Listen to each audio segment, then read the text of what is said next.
All right, we're going to go ahead and take a look at the function y is equal to 4x to the second power. You can see it written on the left side of your screen there. What's currently displayed on Desmos is y is equal to x squared. That's our parent function. It's the base parabola, and we're going to see how y is equal to 4x to the second looks relative to that. We'll examine a number of other properties and just get a general idea of parabolas. So the way that we're going to begin is we're going to begin by graphing points of y is equal to 4x to the second power. And we'll also spend some time utilizing our pattern that we've seen earlier. And from that pattern, we'll be pulling points out. So I'm going to zoom out a little bit. Actually, we're going to zoom in so I can actually see the 1 over here. There we go. And we're going to start looking at our pattern in order to get some points. The first thing we're going to start with is we are going to start, however, with the point 0, 0. Because that is the origin of everything. That is the vertex of everything we're working with so far. And I'm actually going to have the parent function disappear momentarily because otherwise it's a little bit difficult to see. Our first point is sitting right there in blue. So that's our first point. And now we're going to utilize the pattern that we've had. So I'm going to go ahead and write that on the screen. And our pattern was the 1, 3, and 5 pattern. But for this one, we actually need to multiply each of these things by our a value. And the a value over here, you can see I underlined it in pink, is 4. So I'm going to multiply the 1, the 3, and the 5 all by that positive 4. And what that's going to get us is 4, 12, and 20.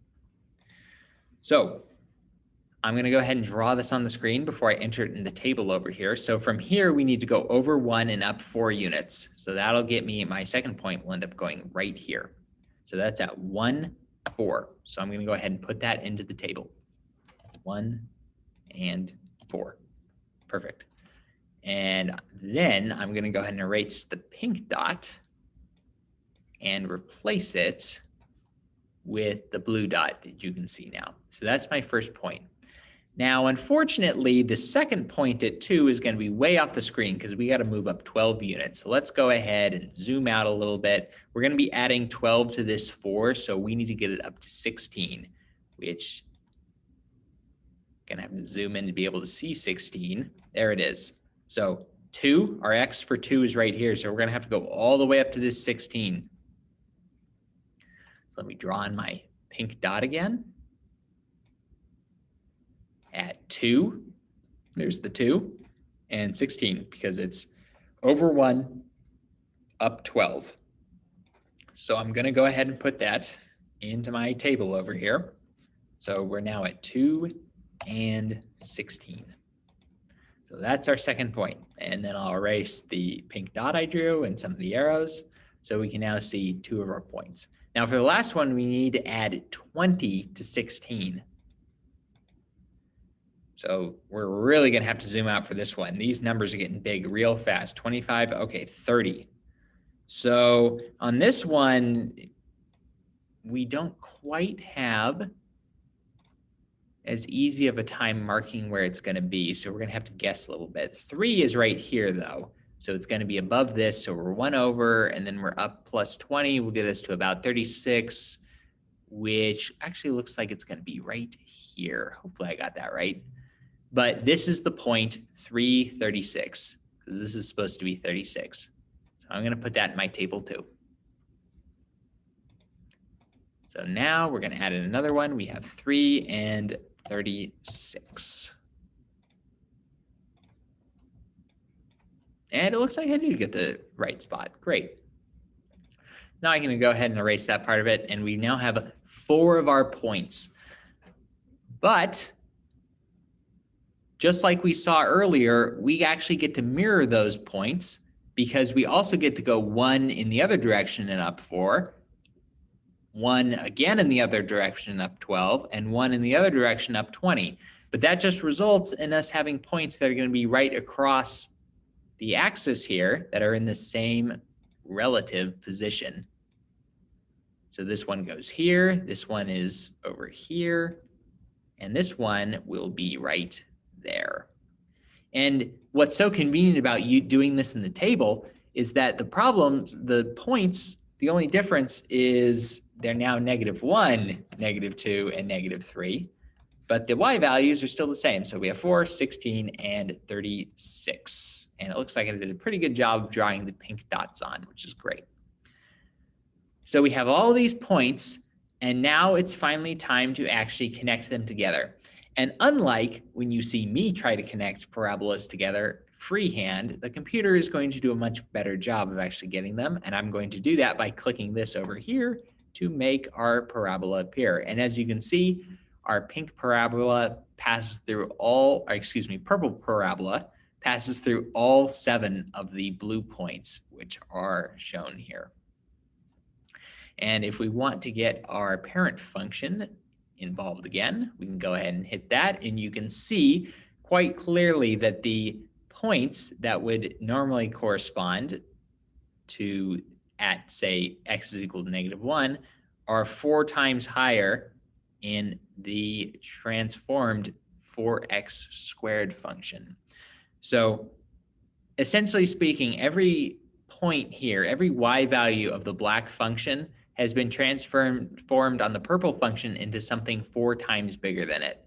So this point down here, -336, for -3 on this one, if we go over to -3, it's at 9.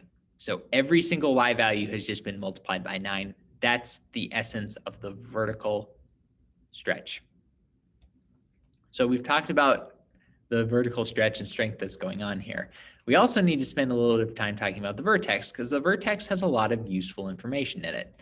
And the vertex is that 0, 0 point down here, as you can see on your screen. The x value of the vertex is our axis of symmetry. And if I click x equals 0, that gives us a vertical line at the x value equals to 0. You can see that it divides actually both of the parabolas on the screen, but in particular, it divides our y is equal to 4x squared into 2 symmetrical halves. And that's the reason why plotting the second half of the points is so easy, because they're always going to be the same distance away from this red line we have in the middle, just on the opposite side.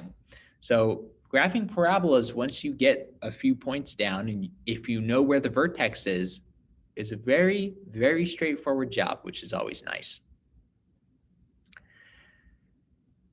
So that's the axis of symmetry with this graph. And we also have a few other things to look at. And that is our domain and range.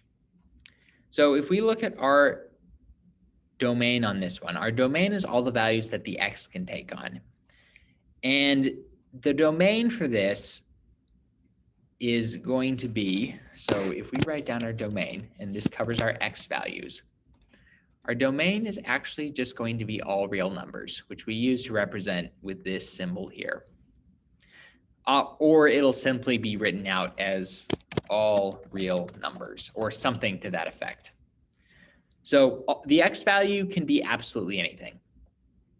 We can plug in any x value into this and it will appear somewhere on the graph. There will always be something defined for the x value as presented, because you can just square any number and it will still be another number. So that's no big deal.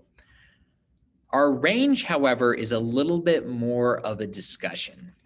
So let's think about our range. This is the one we actually have to worry about. But we get a critical piece of information out of our vertex, because our vertex actually tells us what our range is going to be greater than or equal to, or less than or equal to. So I put both symbols in because I'm not trying to tip my hand as to which one we're looking for until after we talk about it. But the y value in our vertex is always going to be the thing that's included in the range. So our y value here is 0. So our range is going to begin at a 0. We just don't know which direction it's going. And if you think about how this is working, if you look at these values and we look at our table over here, at 1, 2, 3, you can see the values are getting progressively bigger. We go from 4 to 16 to 36. The next one will be even larger. Likewise, with the -1, -2, -3, we also go 4, 16, and 36. So it's increasing in the same pattern. in both directions as the x gets further from 0. And as a result, our range is never, ever going to dip below that 0. So that means our range will always be greater than or equal to 0. And another hot tip for you is that the range will always either use the greater than or equal to symbol or the less than or equal to symbol, because the vertex is always included in the graph. So we don't have to worry about there not being the line underneath. There's always a line. So that's our range. Our range will be in all parabolas that open up like this one. It will always be greater than or equal to whatever the y value of our vertex is. In this example, it's 0. Now, another thing, and the last thing we're going to take a look at in this video is increasing versus decreasing. And this is something that's so nice about using Desmos, is how easy it is to show it's increasing and decreasing, because I can just put a point on the graph and drag it. So we're starting here at x is equal to negative 2.932 and y is equal to 34.386. And as I drag this closer to 0, look at that y value, 29, 28, 27, 25, 20, 19, 15. We just, as we get closer to 0, we're just going down and down and down. And then I hit 0. Well, close to 0. It's hard to actually click exactly on 0. There, I hit 0. And then when we go towards the right and our x values get bigger, continue to get bigger. Oh, 1, 7, 12, 15, 19, 20, so on and so forth. So this refers to the part of our graph where we are increasing and decreasing. So I'm going to go ahead and put those in different colors. So bear with me for a moment. The green portion of our graph here, this is where the values are decreasing. The blue portion of the graph on the other side is where the values are increasing.